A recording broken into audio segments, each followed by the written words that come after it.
friends. I'm Ashley Morris, the owner and lead tutor at amtutors.com, where we specialize in virtual one-on-one math tutoring for middle school and high school students. And in this video, we are going to talk about order of operations. Now, this is the second video. If you are just starting with order of operations, please go watch the first video before this one. All right, so pause when you're ready to try this on your own. Like if you're feeling good about this and you just want some practice, pause at any time. And I did put some fractions and decimals in here just to spice it up a little bit. All right, so please excuse my dear Aunt Sally. I like to write this over to the side, especially if I'm new or if it's a really complicated question. I like having that written over there. So we're going to do parentheses first. So I see that 3 minus 4 is inside parentheses. There's an operation there, so we're going to do that. 6 minus -1 plus -6 squared. Now we can do our exponents.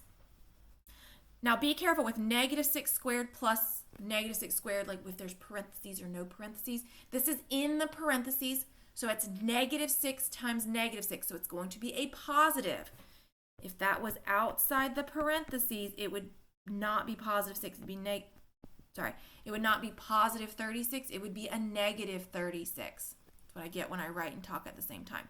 So -6 in parentheses squared is positive 36. If there were no parentheses, your answer would be -36 because you're not squaring the negative. All right, and you can see here with the -1 inside the parentheses or outside, it's kind of a personal preference. If you do not use the parentheses, make sure you really focus and you see that there are 2 negatives there. So then I can add the opposite and get 7, and then that gives me 43. We do adding, subtracting, left to right, whichever comes first. Okay, fractions, so much fun. All right, same thing, order of operations. We just have to make sure we remember all of our fraction rules. So first thing we're going to do is multiply. We multiply the top, and then we multiply the bottom. Now we're going to add and subtract from left to right, so we got to subtract first. And my common denominator is 6. Oop. Don't write and talk at the same time. 1 times 3 is 3, 2 times 3 is 6, minus 4 times 2 is 8, 3 times 2 is 6. So then we can subtract. -5 over 6 plus 5 over 6 gives me 0. All that for 0.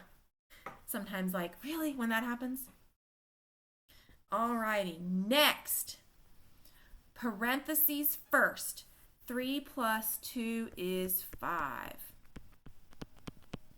5 squared is 20. Oh, that's not squared, that's times 2. Again, writing and talking. That gives me a 10. 4 minus 10 is -6. Plus 7 is +1.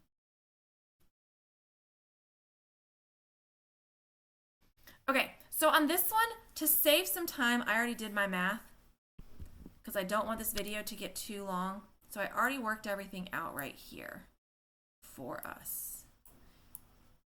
And again, there is no shame in doing some work over on the side. It's totally fine. So let's see. This doesn't have parentheses on the top, but we know from the last video, we're going to pretend like we're not pretending. There are invisible parentheses around everything on top and around everything on the bottom. So we're going to do everything on the top first before we even look at the bottom. So the first thing I'm going to do is I'm going to multiply. So 2.5 minus 1.3 times 4.1. That was this number right here, 5.33.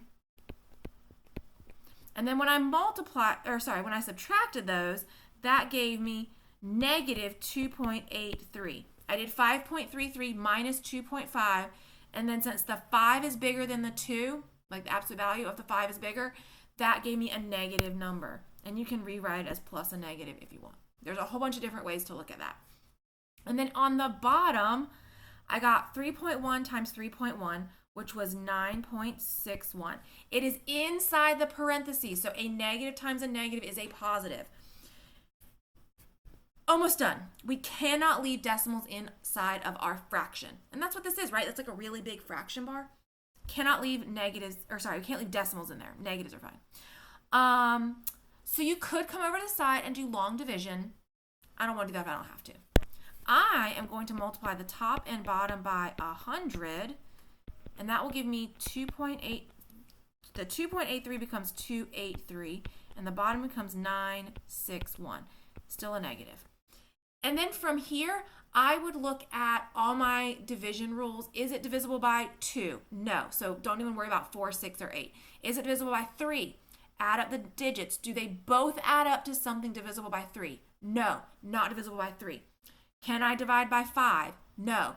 The only one that's kind of tricky is 7, but these are not divisible by 7. So go through all those divisibility rules, and you'll see that there's nothing else we can do for this one. So we're going to stop there. I do have to get rid of the decimals, but then after that, there's nothing else to do. All right, last 1.5 problems. Absolute value, they work just like parentheses as far as a grouping goes, so we go inside there first. 7, ooh, let me get a different color so you can see the difference. 7 times 2 minus the absolute value of -4. 7 times 2 minus 4.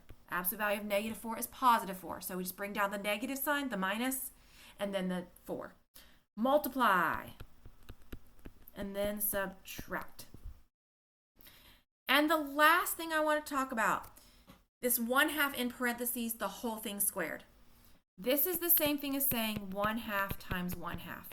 Multiply the top, multiply the bottom. Done. You can also square the top, square the bottom, and you still get 1/4. Both are totally fine ways to look at it. It just depends on what way you like better, but I just wanted to point that out. Well, I hope that was helpful. I hope you have a great day. Make sure you like, subscribe, follow, all that jazz. Ring the bell. If you need extra practice, we do have worksheets on YouTube. They're in the description. And then for Facebook and Instagram, they are in my profile. I hope you had a great time with this video. I know math is so much fun. And I will see you next time. Bye.